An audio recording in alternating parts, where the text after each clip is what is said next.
What's going on, everybody? It's your boy Leon from Leon Talks TV, and welcome back to my channel. Today, we're going to talk about something that sets you apart from the majority: lifting weights and what it means to be part of the small, disciplined group of people who commit to strength training.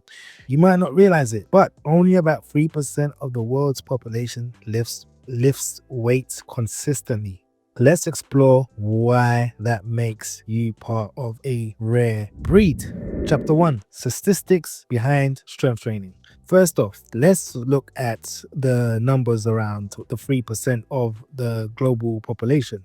The global population engages in regular, structured weightlifting or strength training. That means for every 100 people you walk past, 97 of them don't train at all. Even in North America, where fitness culture is pretty popular, only 5% of people train at least 3 times a week. So many of the global population remain inactive when it comes to regular strength training, despite the widespread awareness of its benefits. However, some people might think, or there's a misconception, that because we see on our timeline on Instagram that our timeline is flooded with constant fitness influencers, or just people that we follow on Instagram are always consistently going to the gym. And not only that, but sometimes your gym might be always packed and full. So sometimes you may look at the study and think to yourself, well, this doesn't align with what I see on the Instagram, and it doesn't align with what I see how many people go to my local gym. But however, this study proves otherwise.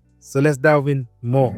Chapter 2: the discipline factor. So this might not seem like a big deal, but it actually says a lot about discipline. Most people lack the commitment, structure, or patience it takes to see real results from consistent training. But not you. If you're someone who shows up at the gym, follows a solid meal plan, and stays consistent, you're already ahead of the pack. Chapter 3: choosing progress over comfort. What's even more important is the mindset behind your actions. By choosing to invest in yourself and your health, you're opting for progress over comfort. While many people find it easy to stay in their comfort zones, you're out there pushing your limits, getting stronger, and improving every single day. Chapter 4: the impact of being part of the 3%. Now, when it comes to self-improvement, one major takeaway is that it doesn't take much to stand out from the crowd, as we can see from this study. So just by committing to exercise like lifting weights, you're already placing yourself in a rare group. Even just going to the gym,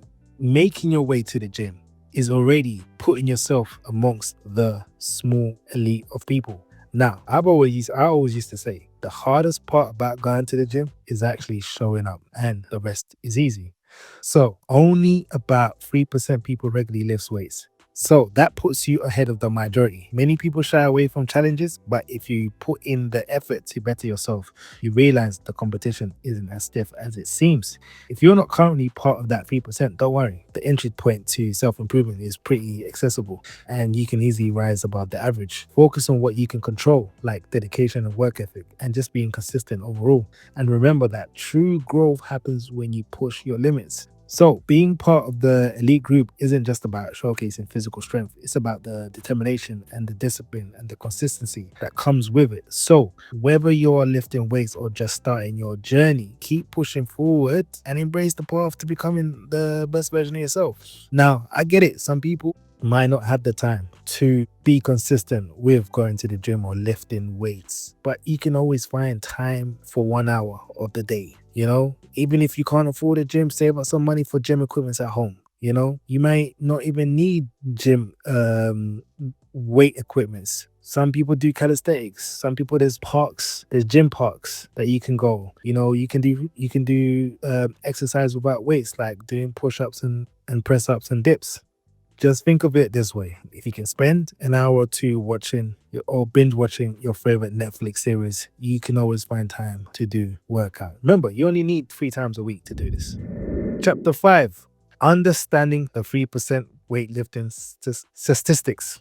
A lot of people mention this. A lot of people mention the statistics that only 3% of the global population lifts weights consistently, and it really highlights how rare it is for folks to engage in regular strength training. It sounds shocking, right? However, some people question the accuracy of this number, especially when you look at gym attendance, as I said before, or local sports participation. It's possible that this 3% is more of an estimate than an exact figure.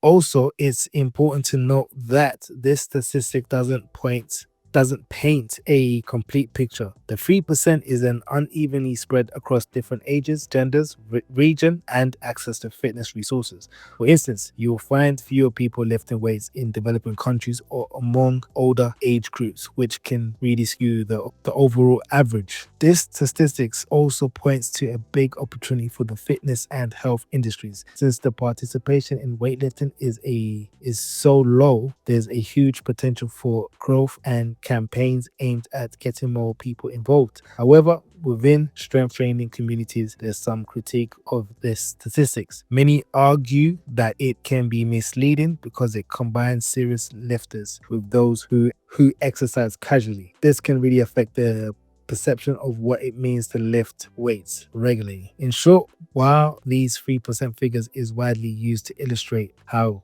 few people actually lift weights, it's better seen as a rough estimate rather than a precise statistics. The conversation around it ranges from people accepting it for its motivational value to question how accurate it really is and what it implies about our fitness culture. Okay, conclusion. Okay, so basically, whether you approach this study with skepticism or find the information useful, it's important to consider at the end of the day whether the statistics are accurate or just a rough estimate. They highlight the small minority of people who are actively working on their self-improvement journey or maintaining their health. This shows that if you are among that small group when you are on the right path and have a great mindset, this shows that if you are among that small group, when you are on the right path and have a great mindset. In summary, if you're consistent with your weightlifting and training, you're part of a rare group, one that's committed to self-improvement and growth. Remember, every time you show up and put in work, you're setting yourself up from the majority. Thanks